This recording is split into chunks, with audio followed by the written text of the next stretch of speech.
Bem-vindos, amigos! Lembram do vídeo anterior? Da nossa maravilhosa amiga Louise, de um montão de bichos que a gente viu na estrada, que a gente dormiu dentro da geladeira. Hora de começar tudo de novo e explorar o Jasper National Park.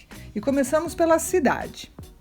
Jasper é mais uma daquelas lindas cidades de inverno que cheiram a comida boa e chocolate quente. Fácil de passar horas andando pelas lojas, cheias de bugigangas e lembrancinhas, mas tudo caríssimo, nada para o nosso bico.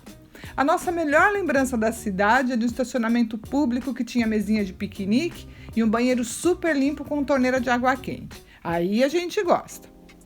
E como somos bicho do mato e bem pertinho da cidade havia muitos lagos e lugares lindos, foi para aí que a gente foi.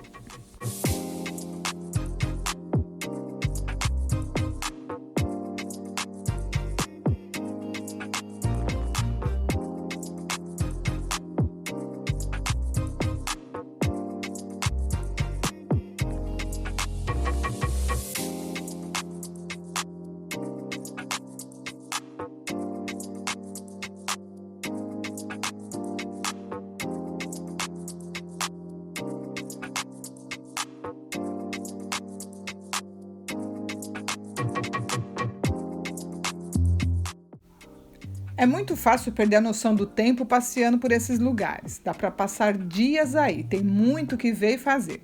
Ainda mais estando com a casa nas costas, como é o nosso caso, literalmente. Mas é uma área turística com certas restrições. Inclusive nos avisaram que não podíamos voar com o drone sem autorização aí.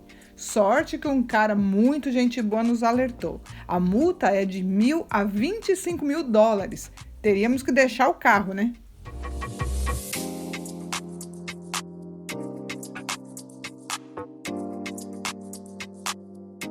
Se afastando da cidade, a paisagem vai tomando outra dimensão.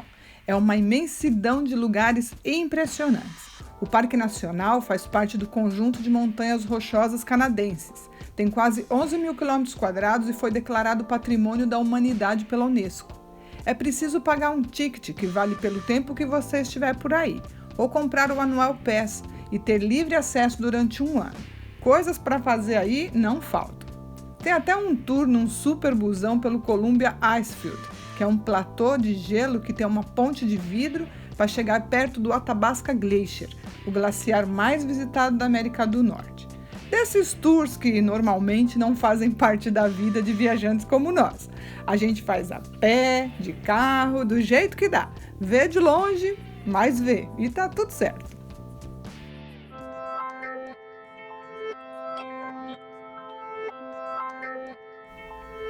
A Icefield Parkway é a estrada que corta todo o parque e a cada quilômetro vai ficando mais bonita. Dá para perder a conta de quantas geleiras, lagos, rios e cachoeiras impressionantes existem durante o trajeto. Com o mapa que entregam junto com o ticket, fica muito fácil se locomover e encontrar todos os pontos de interesse no caminho.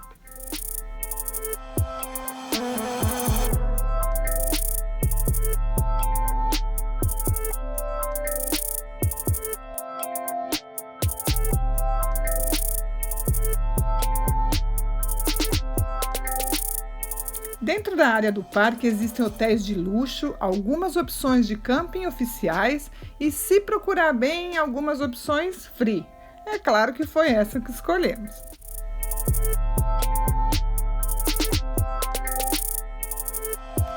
Jasper se mescla naturalmente a Banff, outro parque nacional maravilhoso.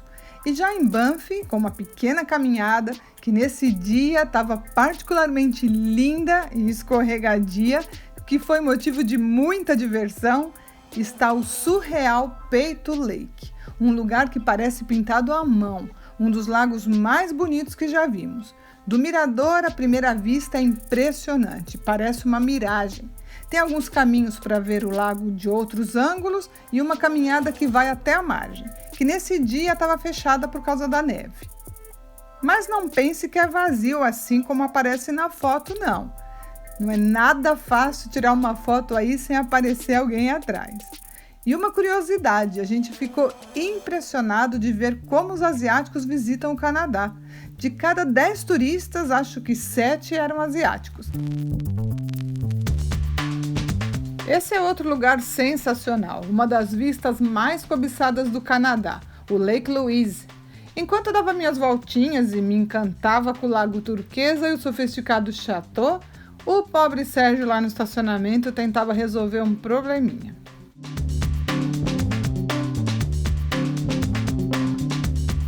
Lembram do tal combustível batizado da Dempster?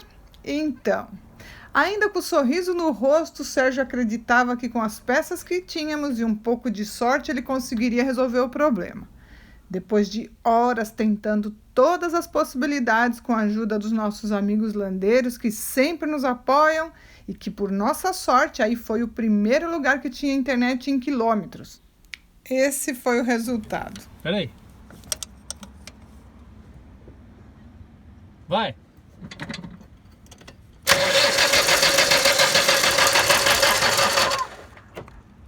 Vai. Parou. Já era, já. Negativo. Tivemos que dormir aí mesmo. No outro dia ainda conseguimos dar uma carga na bateria e mesmo assim acabamos pela primeira vez tendo que ir embora de carona. E que carona cara, meu povo!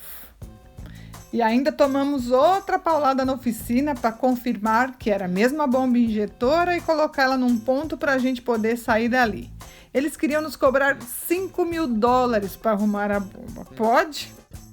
Mas de tudo isso, ganhamos um presentão, daqueles que nenhum dinheiro do mundo paga. Daisy e Wilson. Esses malucos e generosos não pensaram duas vezes em mudar o trajeto que estavam, rodar um montão de quilômetros a mais para ver se precisávamos de algo. E ainda trouxeram comida, hein? Esse foi o dia que ganhamos 2 amigos de verdade.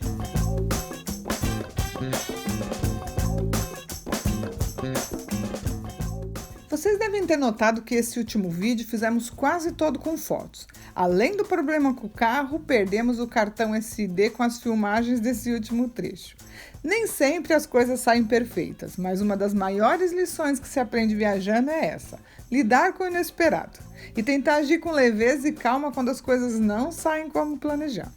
Apesar dos gastos que não esperávamos, do estresse de cruzar a fronteira dos Estados Unidos, que é bem exigente, com o carro prestes a nos deixar na mão de novo, conseguimos atravessar todo o país para arrumar o carro no México, porque os valores americanos também não condizem com a nossa realidade.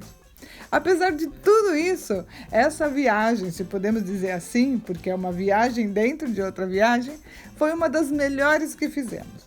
Desses lugares e desses dias guardamos memórias que serão para a vida toda. Depois contamos como foi todo esse processo de arrumar o carro no México.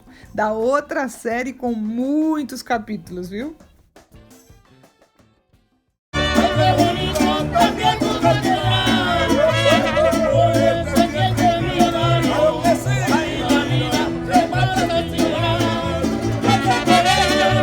Queridos amigos, muito obrigada por nos acompanhar nessa viagem. E até breve com outras aventuras.